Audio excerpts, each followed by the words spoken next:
Supreme court ఇవాళ ఒక సంచలనాత్మకమైన తీర్పునిచ్చింది.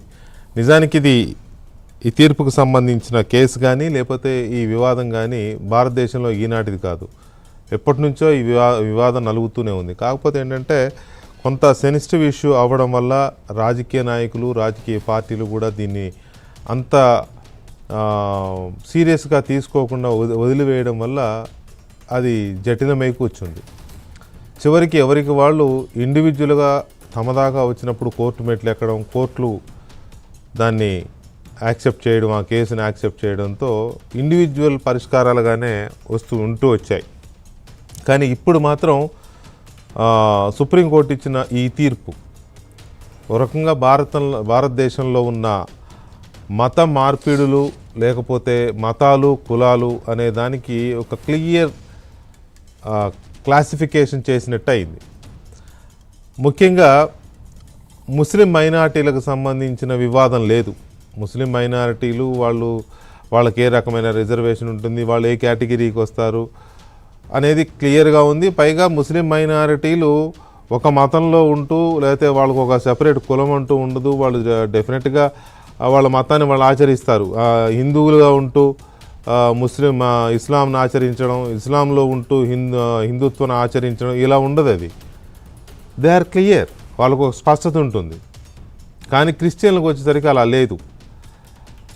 Christians ఎప్పుడు కూడా చాలామంది, మెజారిటీ క్రిస్టియన్స్ పేరుకేమో క్రైస్తవులుగా చలామణి అవుతూ ఉంటారు, క్రైస్తవ మతాన్ని ఆచరిస్తూ ఉంటారు. డెఫినెట్గా భారత రాజ్యాంగం, బాబాసాహెబ్ అంబేద్కర్ రాసిచ్చిన రాజ్యాంగం వారికి ఆ మత స్వేచ్ఛని కల్పిస్తోంది ఈ దేశం. కాబట్టి ఎవరు ఎలాంటి మతాన్నైనా ఆచరించవచ్చు. కానీ కండిషన్స్ అప్లై. ఈ కండిషన్స్ అప్లై అనేది క్రైస్తవులకి చాలా బలంగా అప్లై అవుతుంది. ఎలా అంటే ఎవరైనా ఎస్సీ ఎస్టీలు, మన దేశంలో చాలా కులాలు షెడ్యూల్ తెగలుగా, షెడ్యూల్ ట్రైబ్స్గా, షెడ్యూల్ కాస్ట్గా, ఎస్సీ ఎస్టీగా విభజింపబడి ఉన్నాయి. ఎస్సీలోకి కొన్ని కులాలు వస్తాయి, ఎస్టీలోకి కొన్ని కులాలు వస్తూ ఉంటాయి. ఎందుకంటే భారతదేశం అంతా కూడా కులాలతో కూడుకున్న ఒక సమాజం కాబట్టి అలా ఉన్నాయి. వాటిల్లో బాగా వెనకబడిన వర్గాలను, నిమ్న వర్గాలను బీసీలుగా, ఎస్సీలుగా, ఎస్టీలుగా, మళ్ళీ బీసీలో ఏబిసిడీలుగా ఇట్లా విభజించి వచ్చారు.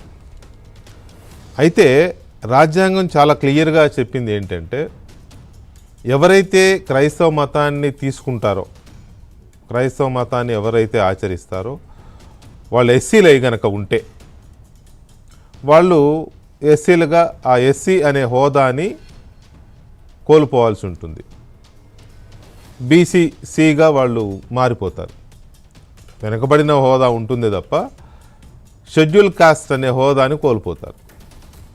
ఏమవుతుంది షెడ్యూల్ కాస్ట్ అనే హోదాని కోల్పోతే అని అంటే, ఈ దేశంలో ఎస్సీ ఎస్టీలకి చాలా హైయెస్ట్ రిజర్వేషన్స్ ఉన్నాయి, చాలా హైయెస్ట్ రైట్స్ ఉన్నాయి.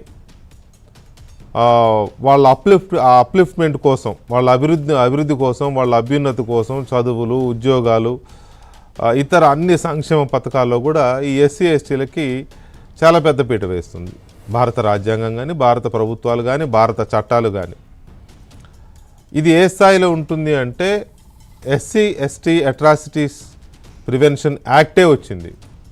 అంటే ఎస్సీ ఎస్టీలను వేధింపుల నిరోధక చట్టం అనే ఒక చట్టం కూడా వచ్చింది. అంటే వీళ్ళని ఉన్నత వర్గాల వారో లేకపోతే సమాజంలో బలమైన వర్గాల వారో ఇంకెవరైనా వీళ్ళని కులాల పేరుతోనో లేకపోతే ఇంకో పేరుతోనో హింసిస్తారని వాళ్ళకి ఆ రక్షణ చట్టాన్ని తీసుకొచ్చింది. అందుకే దాన్ని ఎస్సీ ఎస్టీ యాక్ట్ అనే వ్యవహారిక భాషలో మనం పిలుస్తాం. ఈ ఎస్సీ ఎస్టీ యాక్ట్ కింద ఎవరి మీదైనా కేసు పెడితే అంత ఈజీగా ఆ కేసు నుంచి బయటపడడం సాధ్యం కాదు. డైరెక్ట్గా ఒక డిఎస్పీ స్థాయి అధికారే దాన్ని ఇన్వెస్టిగేట్ చేస్తారు. ఇన్వెస్టిగేషన్ ఆఫీసర్గా డిఎస్పీ స్థాయిలో ఉంటుంది అది. అంటే అంత పవర్స్ ఉంటాయి దానికి. సో ఇలాంటి చాలా ప్రివిలేజెస్ ఎస్సీ ఎస్టీస్కి ఉన్నాయి. అయితే ఇక్కడ గమనించాల్సిన విషయం ఏంటంటే చాలామంది క్రైస్తవ మతాన్ని ఆచరిస్తూ కూడా ఎస్సీలుగానే చలామణి అవుతూ ఉంటారు. చాలామంది కాదు, 99% భారతదేశంలో వాళ్ళు కులాన్ని వదులుకోవడానికి ఇష్టపడరు, కానీ హిందుత్వాన్ని, హిందూ మతాన్ని వదులుకుంటారు. వాళ్ళకి క్రైస్తవం మీద ప్రేమ, తప్పలేదు, ఆచరించు. వాళ్ళు జీసస్ క్రైస్ట్, యేసు ప్రభువుని వాళ్ళు నమ్మినా, యేసు ప్రభువుని వాళ్ళు ఆశ్రయించినా తప్పేం లేదు. కానీ అట్ ది సేమ్ టైం వాళ్ళు ఆ ఎస్సీ వర్గంలోని కులాలను వదులుకోవడానికి సిద్ధపడరు. ఎందుకంటే ఇక్కడ ప్రయోజనాలు ఉన్నాయి. ఇక్కడ ఎస్సీ అనే దీంట్లో ఉంటే, ఆ గొడుగులో ఉంటే వాళ్ళకి ఎస్సీలుగా వచ్చే అన్ని రకాల ప్రయోజనాలు, లాభాలు, చట్టపరమైన రక్షణలు, ఉపాధి పథకాలు, ఉద్యోగ పథకాలు, చదువు, ఉద్యోగాల్లో ప్రమోషన్లు, ఉద్యోగాల్లో రిజర్వేషన్లు, ఎవ్రీథింగ్ ఎవ్రీథింగ్ ఎవ్రీథింగ్ ఎవ్రీథింగ్ అన్నీ ఉంటాయి. కాబట్టి వాళ్ళు దీన్ని వదులుకోరు. అలాగే ఏనాడో బ్రిటిష్ వాళ్ళు వెళ్తూ వెళ్తూ అంటించిపోయిన, ఈ భారతదేశంలో అంటించిపోయిన ఆ క్రిస్టియానిటీని కొంతమంది సహజంగానే తీసుకున్నారు. కారణాలు ఏవైనా కావచ్చు, తీసుకున్నారు. దాంట్లో అది క్రమంగా పెరుగుతోంది. జగన్మోహన్ రెడ్డి, రాజశేఖర రెడ్డి లాంటి కొంతమంది నాయకుల వల్ల ఆ మత మార్పిళ్ళనే ఇంకెక్కువయ్యాయి. నో డౌట్, రాజశేఖర రెడ్డి హయాంలో పెరిగాయి, మళ్ళీ జగన్మోహన్ రెడ్డి హయాంలో విపరీతంగా పెరిగాయి. కానీ వాళ్ళు ఏమన్నా పెరిగితే పెరిగాయి, వాళ్ళు నచ్చిన దేవుణ్ణి పూజించుకోవచ్చు, వాళ్ళు నచ్చిన మతాన్ని ఆచరించవచ్చు అంటే వాళ్ళు ఆ ఎస్సీ హోదాను వదులుకుంటారా అంటే వదులుకోరు మళ్ళీ. సో ఇదంతా ఎందుకు చెప్పాల్సి వస్తుంది అంటే, చాలా కేసులు ఉన్నాయి. వాళ్ళు క్రిస్టియన్లే, కానీ ఈ రిజర్వేషన్ల ఇష్యూ వచ్చేసరికి నేను క్రిస్టియన్ కాదంటారు. వాళ్ళు క్రిస్టియన్లే, ఏదైనా గొడవలు కేసులు వచ్చినప్పుడు నేను నన్ను ఎస్సీగా తిట్టారు అని చెప్పి కేసులు పెడతారు. నిజానికి క్రిస్టియన్లు కాని ఎస్సీలు, అంటే హిందువులుగా ఉన్న ఎస్సీలు దీన్ని ఎప్పటి నుంచో వాళ్ళు కూడా తప్పుపడుతున్నారు. అరే బాబు, మీరు మా ఎస్సీలుగా ఉంటూ క్రైస్తవంలో మీరు క్రైస్తవాన్ని ఆచరిస్తూ మా రిజర్వేషన్లలో, మా హక్కులలో మీరు షేర్ కొట్టేస్తున్నారు.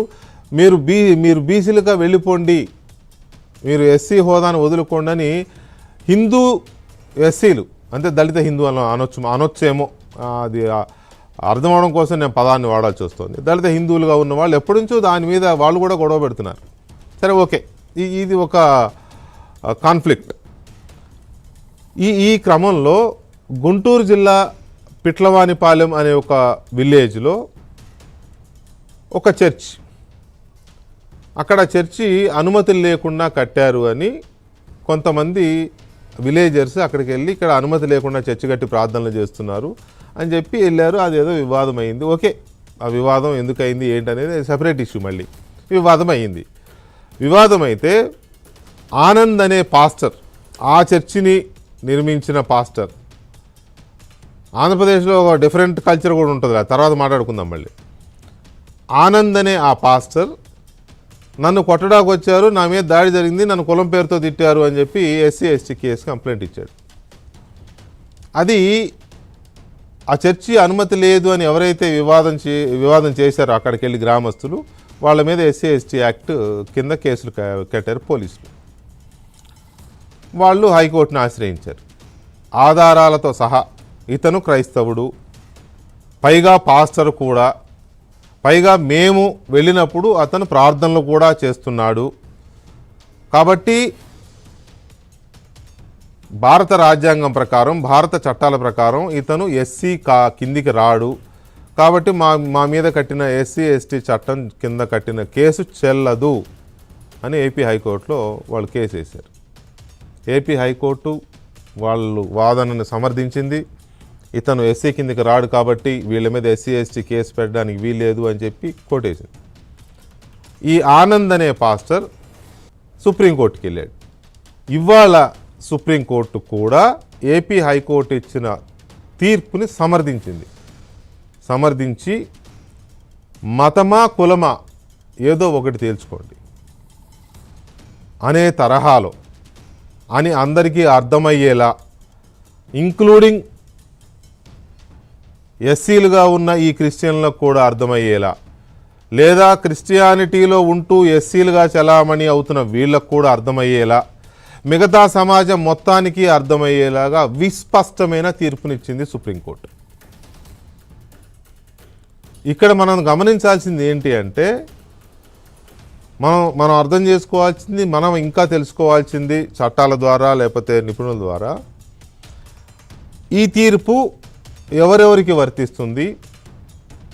ఆల్రెడీ క్రిస్టియన్లుగా అధికారికంగా ఉన్న వాళ్ళకేనా, లేక కొంతమంది బాప్టిజం తీసుకోరు, లేకపోతే పుస్తకాల్లో సర్టిఫికెట్లో మార్చుకోరు వాళ్ళ మతాన్ని, కానీ రోజు చర్చికి వెళ్తారు, రోజు ప్రార్థనలకు వెళ్తారు, రోజు చర్చికి వెళ్తారు, వాళ్ళ సంప్రదాయాలన్నీ చర్చినే ప్రాక్టీస్ చేస్తారు. తప్పేం లేదు, ప్రాక్టీస్ చేయడాన్ని అస్సలు వివాదాస్పదం చేయాల్సిన అవసరం లేదు.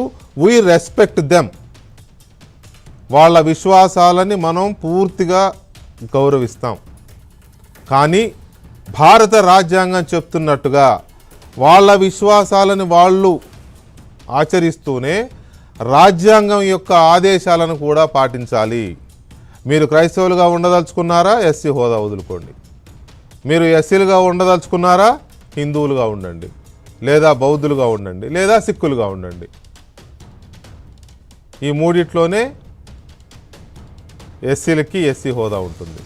హిందువులు, బౌద్ధులు, సిక్కులు, ఈ మూడు కాకుండా ఏ మతం మార్చుకున్నా కూడా వాళ్ళు ఎస్సీలుగా హోదాను కోల్పోతారు.